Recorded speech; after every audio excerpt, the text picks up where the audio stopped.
Halo, welcome back to Senja.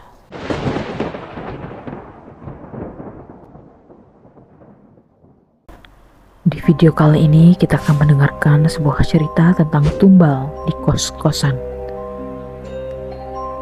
Tanpa berlama-lama, mari kita mulai ceritanya.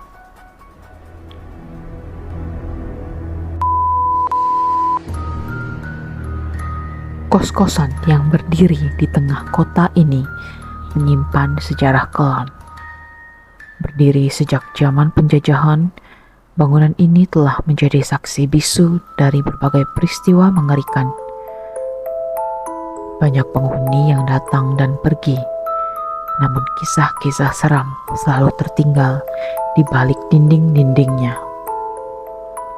Teror yang mencekam seolah menjadi bagian yang tidak terpisahkan dari bangunan tua ini.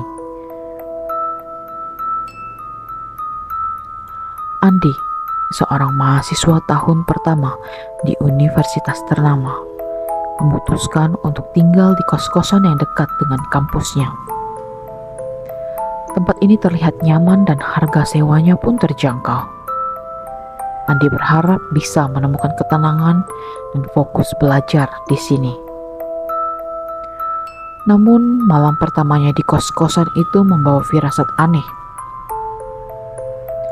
Di malam pertama, Andi merasa ada yang mengawasinya.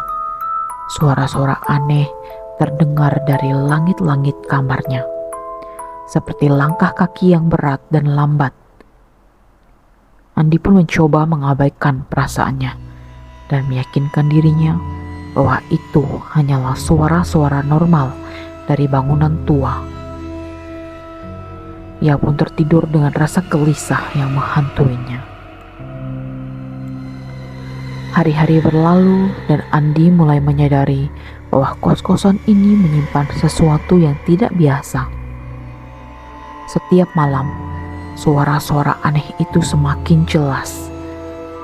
Suara langkah kaki, bisikan-bisikan, dan suara pintu yang terbuka dan tertutup sendiri. Andi mencoba mencari tahu dari penghuni lain, namun mereka tampak menghindari pembicaraan tentang hal-hal aneh di kos-kosan tersebut. Andi merasa semakin terganggu. Ia bahkan mencoba mendatangi pemilik kos untuk menanyakan apakah ada sejarah kelam di balik bangunan ini.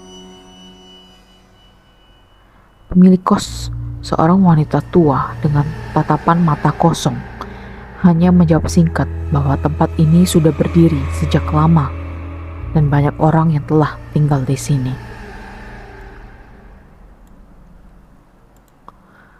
Malam-malam Andi semakin mencekam. Suatu malam ia terbangun oleh suara tangisan dari kamar sebelah. Tangisan itu terdengar begitu pilu dan penuh penderitaan. Andi memberanikan diri untuk mengetuk pintu kamar sebelah, namun tidak ada jawaban. Ketika ia mencoba membuka pintu, ia terkejut menemukan kamar itu kosong. Keesokan harinya, Andi bertemu dengan salah satu penghuni lama, yaitu Budi. Budi memberitahu bahwa kamar sebelah itu sebenarnya kosong dan sudah lama tidak dihuni. Ia juga menceritakan bahwa banyak penghuni yang pergi tiba-tiba tanpa alasan jelas. Di sini Andi mulai merasa bahwa ada sesuatu yang sangat salah dengan tempat ini. Andi memutuskan untuk menyelidiki lebih jauh. Ia mulai mencari informasi tentang sejarah kos-kosan ini. Dan dari berbagai sumber, ia menemukan bahwa tempat ini dulunya adalah semua rumah besar milik seorang saudagar kaya. Namun rumah itu menjadi tempat pembantaian massal pada masa penjajahan. Banyak orang yang dibunuh dengan kejam dan jasad mereka dikubur di halaman rumah. Andi juga menemukan bahwa beberapa tahun yang lalu seorang mahasiswa pernah hilang secara misterius di kos-kosan ini.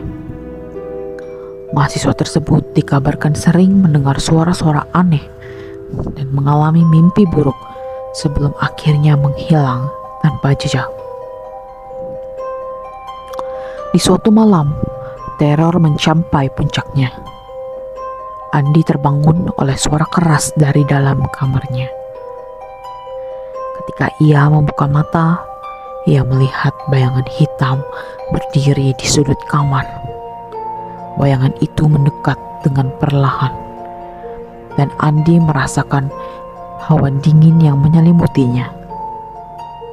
Ia pun mencoba untuk berteriak, namun suaranya seolah terperangkap di tenggorokannya. Bayangan itu semakin mendekat, dan Andi merasakan sentuhan dingin di kulitnya. Ia merasa seolah-olah ditarik ke dalam kegelapan. Dan dengan sisa-sisa kekuatannya, Andi berusaha meraih lampu meja dan menyalakannya. Cahaya lampu mengusir bayangan itu. Namun Andi tahu bahwa teror ini belum berakhir. Andi memutuskan untuk meninggalkan kos-kosan itu. Namun, sebelum pergi, ia menemukan sebuah buku harian tua di laci meja. Buku itu milik salah satu penghuni kos sebelumnya yang hilang secara misterius. Dalam buku itu tertulis catatan-catatan tentang pengalaman serupa yang Andi alami. Penghuni tersebut menulis tentang suara-suara aneh, bayangan hitam, dan mimpi buruk yang terus menghantuinya. Ia juga menulis tentang upaya untuk mencari tahu tentang sejarah kos-kosan ini. Di halaman terakhir tertulis dengan tinta merah, "Mereka datang untuk menagih tumbal. Jangan pernah tinggal di sini sendirian." Andi merasa ngeri dan segera mengemasi barang-barangnya. Ia tidak ingin mengalami nasib yang sama seperti penghuni sebelumnya.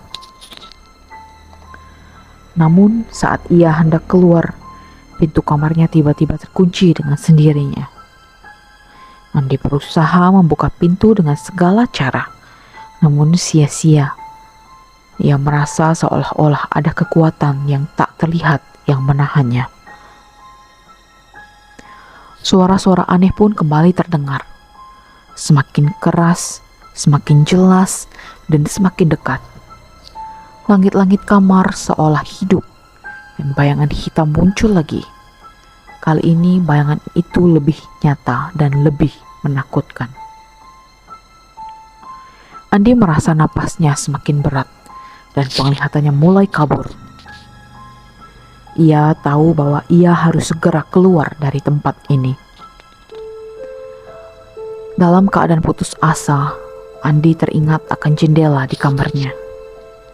Ia berlari ke jendela dan mencoba membukanya. Dengan sekuat tenaga, ia berhasil membuka jendela dan melompat keluar.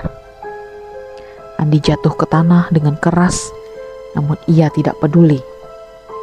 Ia segera bangkit dan berlari meninggalkan kos-kosan itu tanpa menoleh ke belakang. Andi berlari sekuat tenaga meninggalkan tempat terkutuk itu.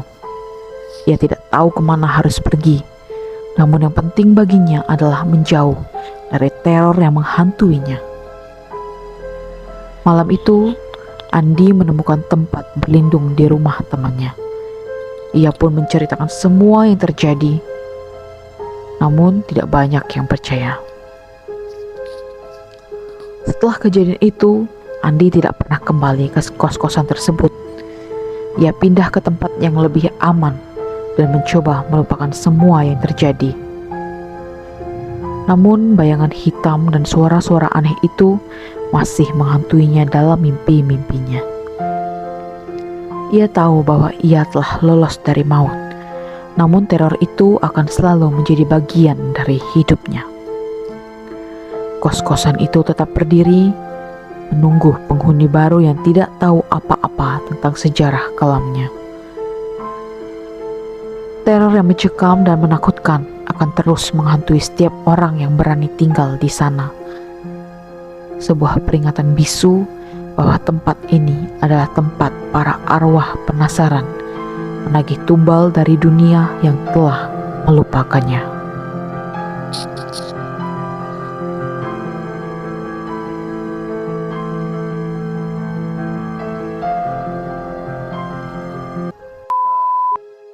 Jika kalian memiliki cerita-cerita horor yang ingin kalian bagikan kepada teman-teman sekalian, silahkan kirimkan cerita kalian ke email yang terdapat di dalam kolom deskripsi.